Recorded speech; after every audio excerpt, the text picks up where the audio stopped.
नमस्कार। कभी सोचा है कि हमारे बड़े बुजुर्गों की कही कुछ बातें आज भी इतनी सटीक कैसे लगती हैं? तो चलिए आज हिंदी की मशहूर कहावतों की दुनिया में गोता लगाते हैं। ये सिर्फ शब्द नहीं है, ये तो सदियों का निचोड़ है, वो ज्ञान जो छोटी छोटी बातों में छिपा है। अच्छा, एक सवाल है। हम सब अपनी रोज की बातचीत में इन कहावतों और मुहावरों का इतना इस्तेमाल करते ही क्यों हैं? सीधी सी बात है, ये हमारी भाषा को सिर्फ मज़ेदारी नहीं बनाते, बल्कि उसे बहुत असरदार भी बना देते हैं। मतलब बड़ी से बड़ी बात बस कुछ शब्दों में कह दी। तो फिर ये कहावत होती क्या है? देखिए, आसान शब्दों में समझें तो ये एक ऐसी बात है जो किसी पुरानी घटना या कहानी से निकली और इतनी फेमस हो गई कि अब हर कोई उसे एक सीख की तरह इस्तेमाल करता है। चलिए कुछ मजेदार उदाहरणों से इसे और अच्छे से समझते हैं। तो चलिए शुरू करते हैं कहानियों में कहावतों का पहला भाग। इसमें हम कुछ आम हालात देखेंगे और जानेंगे कि उन पर कौन सी कहावत एकदम फिट बैठती है। चलिए एक सिचुएशन सोचते हैं। छुट्टियों पर जाने की तैयारी है और इंटरनेट पर एक बड़ा आलीशान सा होटल देखा। नाम है ग्रैंड पैलेस होटल और तस्वीरें तो इतनी शानदार कि बस मन खुश हो गया। लेकिन जब असल में वहां पहुंचे तो पूरी कहानी ही अलग निकली। ये देखिए, नाम था ग्रैंड पैलेस होटल, पर हकीकत में क्या मिला? टपकते नल और बेहद खराब सर्विस। नाम और हकीकत के इस जमीन आसमान के फर्क के लिए एक बहुत ही मशहूर कहावत बनी है। जी हाँ, नाम बड़े और दर्शन छोटे। इसका मतलब सीधा सा है कि किसी चीज का नाम तो बहुत बड़ा है, पर असलियत में वो उतनी खास नहीं है। जब उम्मीदें हकीकत से बिल्कुल मेल नहीं खाती, तब इस कहावत का इस्तेमाल होता है, फिर चाहे वो कोई चीज हो, जगह हो या इंसान। अब एक और जानी पहचानी सिचुएशन लेते हैं। सोचिए, एक मीटिंग चल रही है और एक ऐसा इंसान जिसे टॉपिक के बारे में ज्यादा कुछ पता नहीं, वो ही सबसे ज्यादा बोल रहा है। ऐसा तो अक्सर देखने को मिल जाता है ना? इसके लिए कहावत है, अधजल गगरी छलकत जाए। इसका शाब्दिक अर्थ है कि जो घड़ा आधा भरा होता है वो छलक कर पानी ज्यादा गिराता है। और ये तस्वीर तो इस बात को कितने सही तरीके से दिखा रही है। जिसे ज्ञान कम होता है वो दिखावा ज्यादा करता है। ठीक वैसे ही जैसे ये आधा भरा घड़ा ज्यादा छलक रहा है, जबकि पूरा भरा हुआ घड़ा एकदम शांत और स्थिर है। चलिए एक और स्थिति की कल्पना करते हैं। कोई अपने दोस्त को क्लासिकल म्यूजिक की खूबसूरती के बारे में बता रहा है, लेकिन उस दोस्त को सिर्फ तेज तरार संगीत ही पसंद है। वो उस बात को समझ ही नहीं पा रहा।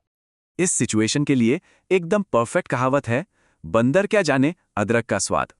इसका मतलब ये है कि जो इंसान किसी चीज के गुण या उसके महत्व को नहीं समझता, वो उसकी तारीफ भी नहीं कर सकता।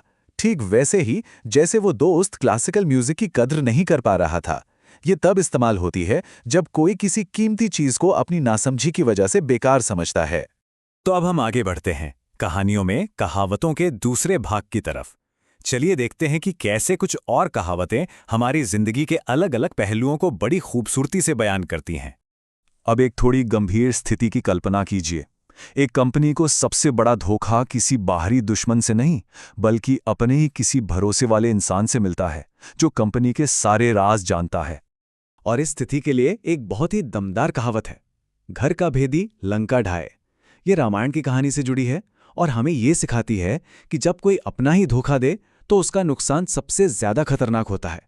अच्छा, अब एक ऐसी सिचुएशन के बारे में सोचिए जहां दो चीजों के बीच कोई मुकाबला ही ना हो। मतलब एक तरफ गैराज में शुरू हुआ एक छोटा सा स्टार्टअप और दूसरी तरफ दुनिया की सबसे बड़ी कंपनी। ऐसी बेमेल तुलना के लिए कहावत है, कहाँ राजा भोज और कहाँ गंगू तेली। इसका इस्तेमाल तब किया जाता है जब दो लोगों या चीजों के पद, उनकी क्वालिटी या हैसियत में बहुत ही बड़ा अंतर दिखाना हो। हमारी भाषा में तो ऐसी अनगिनत कहावतें हैं जो हर स्थिति के लिए बनी हैं। जैसे कि किसी अनपढ़ व्यक्ति के लिए कहते हैं, काला अक्षर भैंस बराबर। जब कोई अपनी ताकत के दम पर सब कुछ हासिल कर ले तो कहा जाता है, जिसकी लाठी उसकी भैंस। और जो बर्बाद होने के बाद भी अक्कड़ दिखाए, उसके लिए है, रस्सी जल गई पर बल न गया। और हां, जब किसी को ठीक वही मिल जाए जिसकी उसे सख्त जरूरत थी, तो कहते हैं, अंधा क्या चाहे, दो आंखें। तो जैसा हमने देखा, ये कहावतें सिर्फ दिलचस्प वाक्य नहीं हैं। इनके पीछे दैनिक जीवन का गहरा ज्ञान छिपा है, जो हमें बहुत कुछ सिखाता है। ये हमें इंसानी स्वभाव और हमारे कामों के नतीजों को समझने का एक आसान तरीका देती हैं। सदियों के अनुभव से निकली ये बातें हमें सिखाती हैं कि कुछ चीजें कभी नहीं बदलती। जैसे कि ये कहावत, दूध का दूध, पानी का पानी। इसका मतलब है सच्चा और एकदम साफ सुथरा न्याय करना, जहां सच और झूठ बिल्कुल अलग अलग दिखाई दे। ये कहावतें किसी भी उलझी हुई स्थिति में सच्चाई और स्पष्टता लाने की ताकत रखती हैं। तो अब जब इन कहावतों के पीछे की कहानियों और उनके मतलब को समझ गए हैं, तो इन्हें अपनी बातचीत में शामिल करने की कोशिश की जा सकती है। ये अगली कहावत भी हो सकती है। याद रखिए, ये कहावतें सिर्फ बीते हुए कल की बातें नहीं हैं, ये आज भी उतनी ही सच्ची हैं। अगली बार जब कोई फिल्म देखें या किसी से बात करें तो जरा ध्यान से सुनिएगा, ये आपको हर जगह मिलेंगी। तो आखिर में एक सवाल, आज हमने जिन कहावतों पर बात की, उनमें से कौन सी कहावत किसी की जिंदगी की किसी घटना से सबसे ज्यादा जुड़ती है? इस पर सोचिएगा जरूर।